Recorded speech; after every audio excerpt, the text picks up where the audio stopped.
Welcome back to World Crisis Radio. Just checking the quotation on the British pound is actually 1.59, I believe, this morning. Not $2, but the tendency is there. Dollar very weak also against the pound, and they are gaining in the race to supplant the dollar. This seems impossible, implausible, fantastic, but this is the kind of machinations going on with Alistair Darling of the Bank of the British Exchequer, Mervyn King at the Bank of England. He wants to play the role of currency dictator of Europe in the manner of our dear old friend Lord Montague Norman.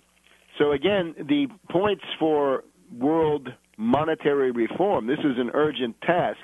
It's got to be done in an orderly, coordinated way.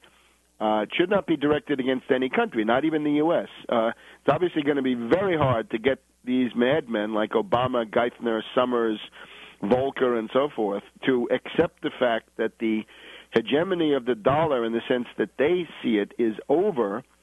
We've got to have the yen, the euro, the dollar, the ruble, an Arab currency, a Latin American currency, and possibly others included with fixed parities. That means narrow bands of oscillation, allowing predictability to encourage long-term capital investment. Gold settlement and gold clearing, yes. Not, however, immediate gold limitation for the world credit system. Remember, the value of the currency is not based on metal in the bank. It's based on what you can buy with it. King Midas found out you can't eat gold. The curse of Midas is that you're not going to get anywhere with gold unless you make gold the purpose of going, the means of getting to an increase of production and an increase of capital goods. So there's plenty of room for gold as gold settlement and gold clearing.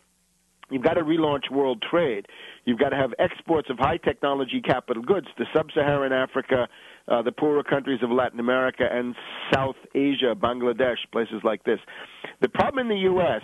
is that you're going to have to get rid of about a quadrillion of derivatives and several tens of trillions of other inflated, fictitious, speculative paper that doesn't correspond to anything in the real world. And you're going to have to get back to production. Every other country in the world for a long time has had to export goods to earn the foreign exchange needed to buy things. The U.S. has been exempt. The U.S. has been able to simply print paper dollars, use that to buy things, and flood the world with depreciating dollars. That is why we reached this current point of inflection. The big thing, though, is do this in an orderly way. Let me speak also to China, Russia, South Korea, other countries that have large amounts of dollars. Stop looking at those dollars as financial assets one way or the other. If you try to hold them, they will depreciate. If you try to dump them, they'll depreciate even faster. If you go ahead and do this without some coordinated arrangement, dear China, you will lose $1.5 trillion that you very unwisely sunk into U.S. Treasury paper. That was not a good idea for a developing country. You should have been buying capital goods all along. This may now be your last chance. Why don't you buy something that the U.S. can export to you? Buy 1,000 turnkey, modern, state-of-the-art hospitals for rural China. Get into buying capital goods, airliners, things that the U.S. still makes that you can buy. This would be a way of repatriating the dollars, building down the dollar overhang out there in the world. At the same time, you'd be creating an industrial recovery here in the United States so that you'd avoid some very ugly political consequences that will be coming anywhere. U.S. still has a lot of nuclear weapons, so don't forget this side of things. Let's try to do this. Let's try to engineer the transition from the dollar world to the multi-currency cooperative system in a peaceful manner, and let's avoid hysterical backlashes that can easily come in a place like this if you simply dump the dollar and say, to hell with the United States. That's not very wise. Let's have some statesmanship. It's clear the direction, but the method, how it's going to be done, is important. So I say to the countries that hold dollars, stop looking at this as an investment. Use them to buy capital goods of permanent value to increase your national capital stock and to improve the productivity of your labor. Russia, Your big problem is longevity, the falling lifespan, the falling standard of living. 1,000 modern turnkey state-of-the-art hospitals for rural Russia, outside of Moscow and St. Petersburg, to do something to increase the lifespan of the average Russian. That's something you could buy. And in buying these other capital goods, you can revive industrial capitalism here in the U.S. If we don't revive industrial capitalism and industrial capitalists as a political force, the future looks pretty grim. Right now we have the dictatorship of finance capital under Obama. Wall Street, we've just heard it, Geithner calls blank fine, calls Pandit the Bandit, and calls Jamie Dimon and says, Masters, what should I do today? And they say, bankrupt General Motors, bankrupt Chrysler.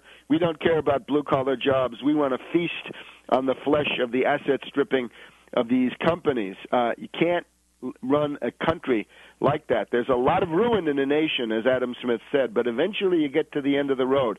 And we're now getting to the end of the road for the U.S. in this department. A couple of other aspects. One interesting voice now, or a couple, inside the U.S. is that we've got the voice of Dylan Ratigan on MSNBC. This guy was on CNBC for quite a long time. He would do the walk around on the New York Stock Exchange floor. He's now doing a campaign against derivatives. This is worth looking at. It's called Morning Meeting. Dylan Ratigan, MSNBC, on October 9th, this morning, he did a big attack on derivatives, big attack on Phil Graham, Wendy Graham, I think Greenspan, too, and others who had done so much to make derivatives possible. He's quoting Elizabeth Warren, who is this lawyer lady that you've seen.